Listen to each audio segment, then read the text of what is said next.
Ayan, magpiprito tayo ng mga isda na ating nahuli sa riwa nung isang gabi pa to.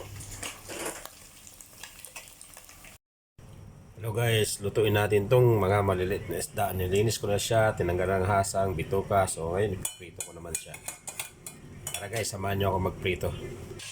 I'm sure na magtatalo na yung mga mantika nito. Kasi kasi naano siya eh. Yung tumatalon to kasi tinanggalan ko ng kaliskis eh.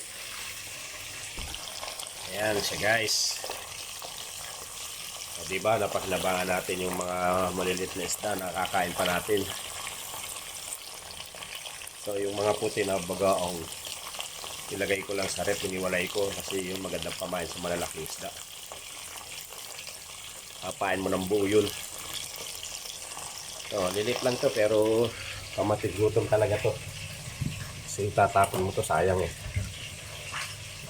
Marami pang bigas patutumbayin ito. Marami pa itong bigas na patutumbahin. Kaya huwag sayangin. Wala kang trabaho, kailangan magtipid ka. Kaya ito, pag titipid tayo ngayon, meron pa tayong pang-adobo. Ayaw ko ng manok, ito lang ako lutuin. So, isda lang. Diba? Ito lang muna. I-crispy natin yan. I-crispy. Tatakluto ko yan.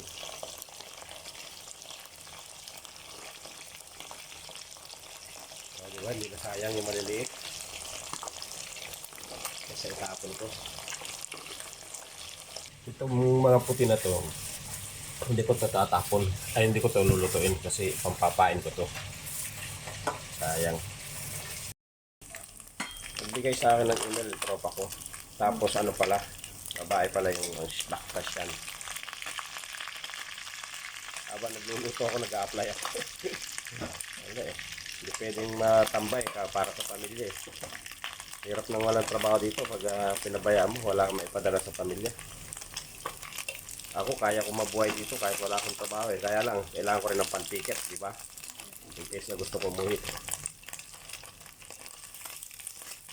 Pang-upa pa rito sa bahay, kailangan pa mag-upa.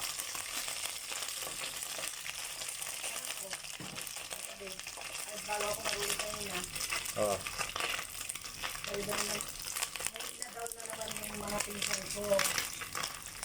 Puro gastos sa Pilipinas eh. Ako hindi pa daw ako umuwi. Alam mo, sabi ko, kailangan kong lipat ng trabaho eh.